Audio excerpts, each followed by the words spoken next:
Oklahoma authorities identify a body found in Tar Creek. The issue of available parking in downtown Joplin is coming up once again as council hears information on 2 new projects for the downtown area. I'm Chris Warner with one business owner's concerns and what the city is looking to do to take care of the problem. The 4 states' most watched news starts now. Oklahoma authorities released the identity of a man whose body was found in Tar Creek. This is KOAM News at 6. Police with the Grand River Dam Authority identified the man as 24-year-old Casey Hampton of Miami. A resident on Saturday found Hampton's body in Tar Creek just north of the Neosho River in Miami. The GRDA recovered his body and took it to a medical examiner. The investigation continues. Joplin police have identified a Joplin man who died in a crash on Saturday. He was 26-year-old Chance Olson. Authorities say Olson was riding his motorcycle going west on 32nd Street when he hit an SUV that was going east and making a turn onto Connecticut. Olson was taken to the hospital where he died. Checking in with Nick Kelly now for our first look at the weather. Hi, Nick. Good evening, Dow. We thankfully had a chance to dry out this evening so far after we had a good scattering of rain throughout a good portion of the area this morning and into this afternoon, but with a lot of cloud cover still in place. And throughout the day, it didn't feel like a Monday around here with temperatures only in the mid to upper 50s today. At least we're drying out. The rain chances have pretty much fizzled apart, so we're looking okay for the rest of the evening and the overnight hours, but more moisture out west wants to head our way once again as we head into tomorrow. So let's enjoy temperatures sitting in the mid to upper 50s now before we drop back near 50 by 9 or 10 o'clock and then back into the 40s as we head through the overnight. Now, even though we're quiet during the overnight, look at the future track by 5 a.m. and 6 a.m. as the morning drive tomorrow gets underway. Rain chances roll back in, so we'll be tracking that for you and everyone at home, Dow, plus when we'll finally warm up again coming up here in a bit. All right, we'll see you then. Thanks, Nick. Parking space in downtown Joplin could become a bit more difficult to find as the council discusses 2 new projects taking shape. KOAM's Chris Warner spoke with Joplin's mayor and a downtown business owner to find out more. Parking in downtown Joplin has been a hot-button topic for the past couple of years. Now, with council hearing possible plans for Memorial Hall and Project Launchpad at the former library building, one downtown business owner has new concerns about parking. You come out on a busy Saturday night, it's tough to find a spot to park. Third Thursday is impossible. And so many cars already park in the Memorial Hall parking lot now, which is now demolished.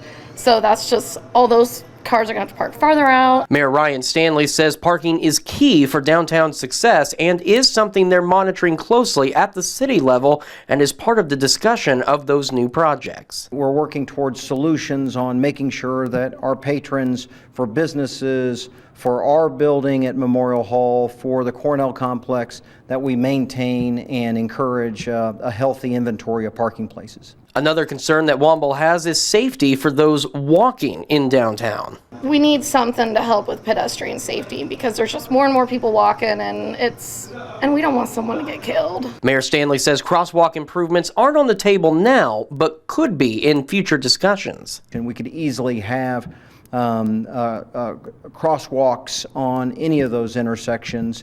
We do have the ADA curbing, and so it does kind of promote a crossing, but we could easily create something that's a little bit safer than what we already have now. In downtown Joplin, Chris Warner, KOAM News.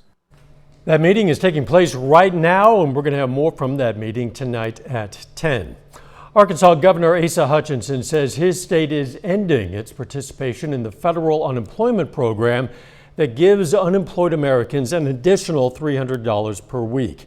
The governor cited a shortage of workers in his announcement. He said in a statement, quote, "The $300 federal supplement helped thousands of Arkansans make it through this tough time, so it serves a good purpose.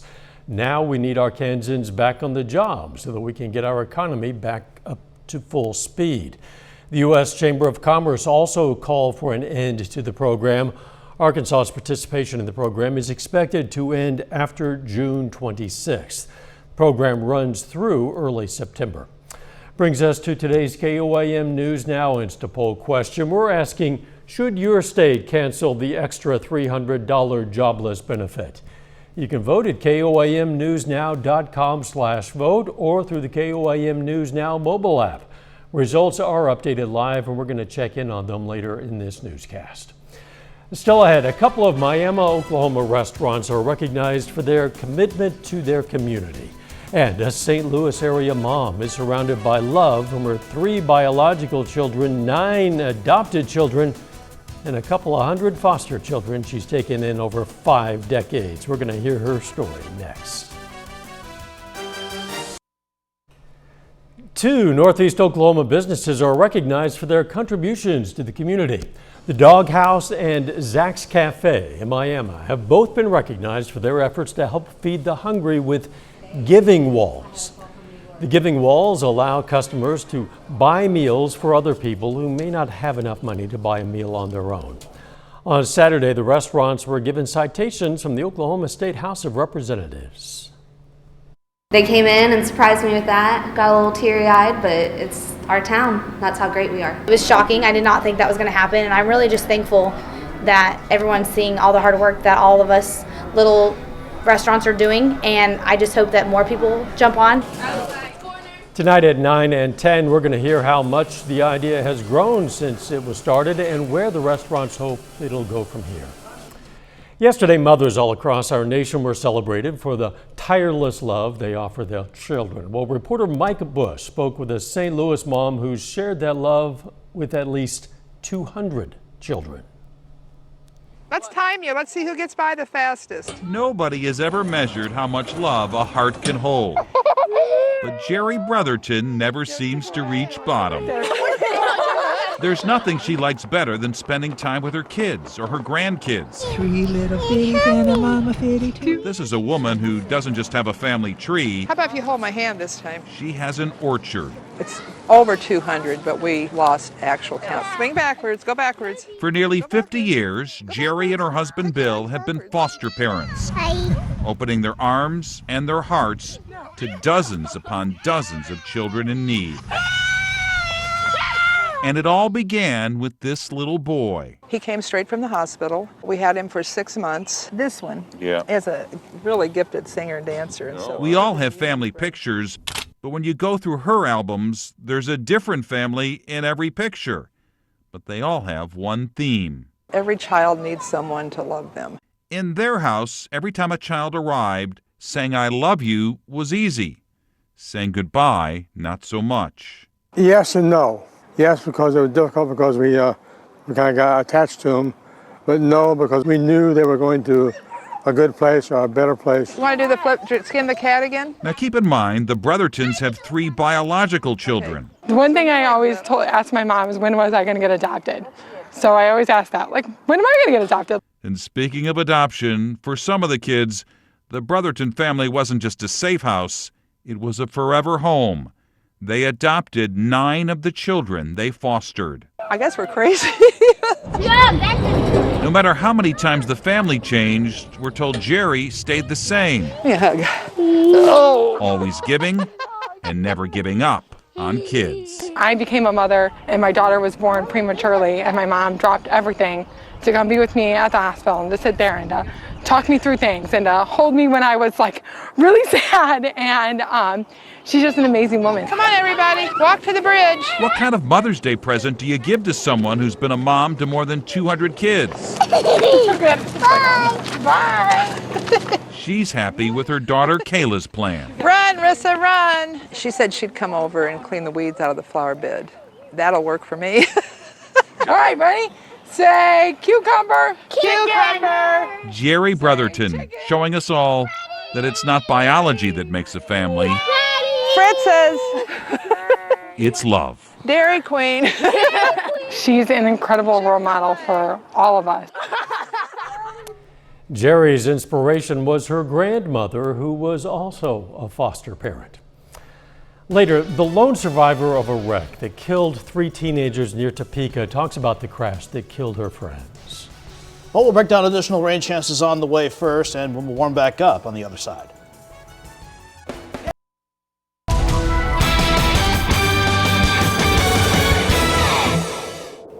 Even though we were socked in with quite a bit of cloud cover and a good deal of rain for some of you today, we're finally getting a lull in our rain chances, and some peaks of the sun late in the day is better than never before sunset, and that has helped us out with temperatures somewhat, but quite a difference a day makes. On the backside of our last storm system, we had midnight highs in the mid 70s yesterday, dropping back into the lower 50s for yesterday afternoon.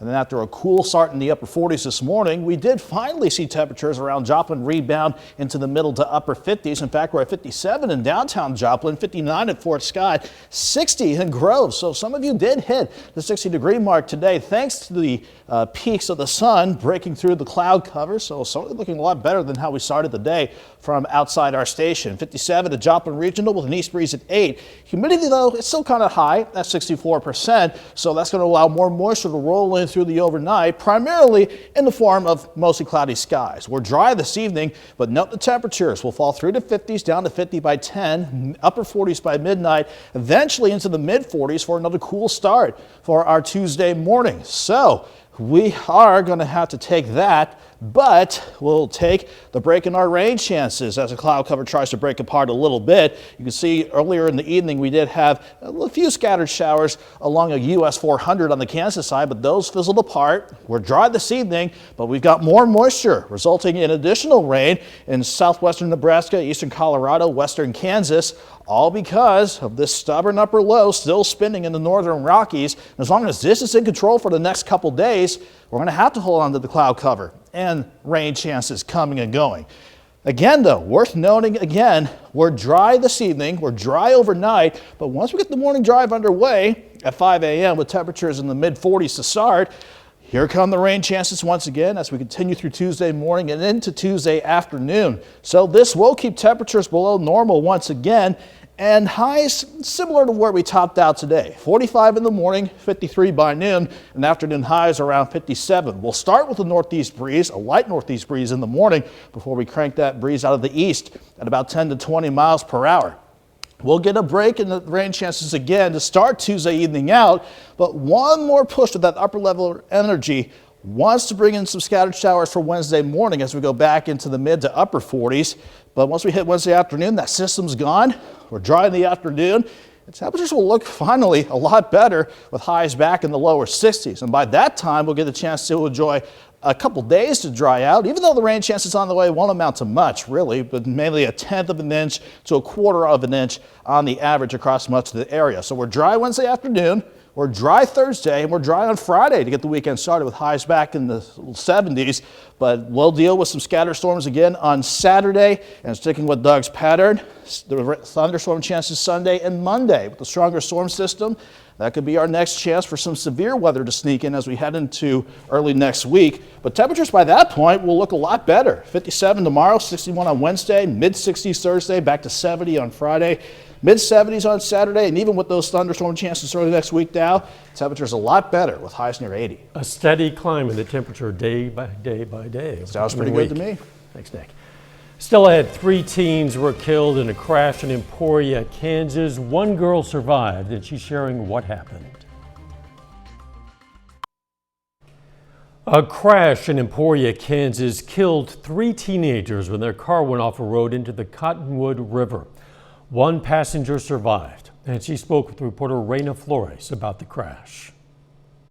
15-year-old Ashley Edwards was with 3 of her friends headed back to Emporia when they lost control of their car. I just was changing the song, and then I look up, and then boom, a tree is right there. We lost control. We hit the tree, and then I just remember flipping and my head hit, and then I landed in the water. Little did Edwards know she was the only one still conscious. We were all underwater, and I felt all of the moving, and I was just trying to figure out a way to breathe and stuff, and then I felt a little air, and then I got some air, and then it just filled up real fast, and then I stopped breathing. She pushed through with every bit of strength she had to find her way out and find help. I unbuckled my seatbelt, and I'm trying to find a way out because I know like something broke in the car. I opened my eyes, and I saw some light, so I came up, and then I came to up here, and then I heard a car go by, and I was screaming help when I was coming up, And then I got up and the car came back around and the car just kept driving. But she didn't lose hope. She kept walking until she came across someone who could help. Then the sheriff came and then picked me up and he said, "What's going on?" I said, "There's 3 bodies over there and then the car's in the river." But she knew her friends weren't going to walk away with her. I just wanted to get them out of the river because I knew they weren't going to make it out alive. Ashley's mom, Tiffany, visited the scene Sunday with her daughter. She says she'll never forget the phone call. I was sitting around the backyard watching the kids jump on the trampoline, and I get a phone call, and I look at it and I glance at it, and I don't want to answer because I don't answer calls I don't know. But something's telling me, like, answer it. During this time, you still hear sirens, commotions going around.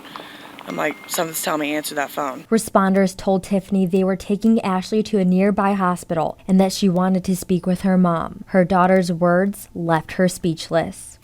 She gets on the phone. And she says, "Mom, they're gone." And I'm freaking out. I don't know what happened. Her tears represented relief for her daughter being alive, but also sadness that she's the only survivor. Ashley's friends, 17-year-old Chase Luby, 13-year-old Paxton Luby, and 17-year-old Shelby Phoenix, were killed. And Chase is my best friend. And she's always been there every step of the way. If I need someone to call, she's always right there. Ashley's aunt says the town of Emporia has lost 3 beautiful souls. And to know that 3 people were killed, 2 of them being brother and sister, and their mom lost their kids hours before Mother's Day, like it just touches me because, like I said, it could have been anybody. And I just wanted them to be found because if I would have been dead, no one would have found us and there was just going to be a missing report. The cause of that crash is still under investigation. A final check on the weather is next. We take time now to honor a local veteran, Staff Sergeant William Schwenker. The Independence, Kansas native served in the U.S. Air Force. And we are proud to salute Staff Sergeant William Schwenker. He's tonight's 4-state hero. Now today's KOAM News Now Instapoll question. Again, Arkansas Governor Asa Hutchinson announced his state would end his state's participation in the federal unemployment program that gives unemployed Americans an additional $300 a week. We're asking, should your state cancel the extra $300 jobless benefit? 80% of respondents say yes. This poll is now closed. Thank you for participating. Here's a look at what's coming up on KOAM News at 9 on Fox 14.